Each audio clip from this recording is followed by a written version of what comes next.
Úžasnutosť. To je slovo podľa mňa, ktoré vystihuje 8. žalm, ktorý Dávid napísal.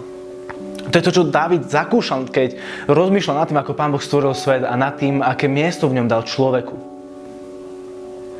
Úžasnutosť je to, čo zakúšalo tak strašne veľa ľudí v Biblii. Úžasnutosť Boha, z toho, čo robí v tomto svete, z toho, čo robí okolo nich a čo robí v ich životoch. Keď som bol na strednej škole, tak si niekedy moji spolužiaci mohli všimnúť, ako hľadím na svoju ruku, ako keby som nikdy v živote nevidel. A robil som s ňou zvláštne pohyby.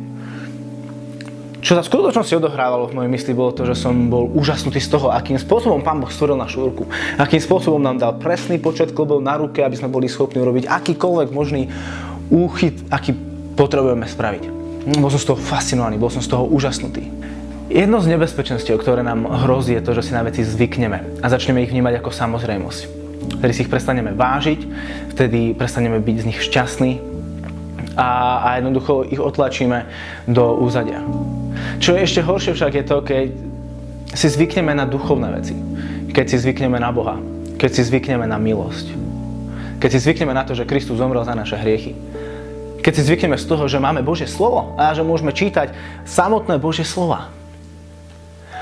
Keď sa pozrieme na novoobrátených ľudí, tak sú úplne úžasnutí z toho, čo nachádzajú v Božom slove. Rozprávame sa s nimi, že wow, neveríš, čo som tam videl, neveríš, čo som sa dozvedel, neveríš, proste, akého Boha som dneska videl. A ľudia, ktorí už chodia s Pánom niekoľko rokov, viacero rokov, reagujú, hej, je to tam. Zďaleka už nie sme pohnutí vecami, ktoré čítame tak, ako sme bývali kedysi. Všetky príbehy už poznáme, vieme, ako idú, vieme, ako skončia. Vieme, že všetko je o Ježišovi. Vieme, že všetko je o milosti. Ale naše srdcia ostávajú nedotknuté. A keď sa toto začne odohrávať v našich životoch, keď stratíme tú úžasnutosť z toho, že dnes ráno nad Slovenskom vyšlo slnko, keď stratíme úžasnutosť z toho, že jedlo je nielen výživné, ale je chutné, z toho, že kvety nemajú len nejakú funkciu, ale sú aj krásne.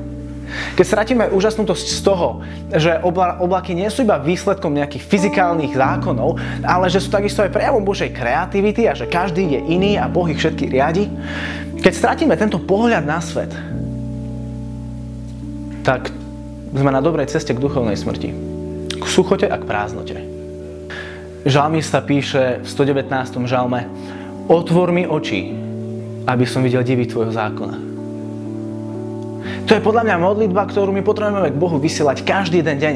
Bože, otvor mi oči, aby som videl divy tvojho zákona, aby som nevidel len tvoj zákon, aby som nevidel iba slova, aby som nevidel iba príbehy, ktoré poznám, ale aby som videl divy toho, čo si povedal, toho, čo si vykonal a toho, kým si.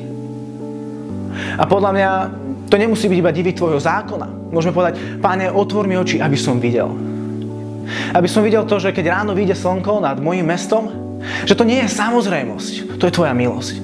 Otvor mi oči, aby som videl, keď jem chutné jedlo, že to je dar od teba, že môžem zažívať jeho chuť.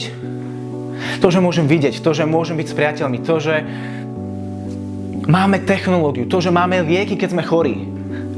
To sú všetko prejavy Božej milosti a neberme ich ako samozrejmosť. Prosme Pána Boha, aby otvoril naše oči, aby sme videli divy jeho zákon, aby sme videli divy jeho stvorenia a aby sme videli divy, ktoré dokázal na Kristovom kríži.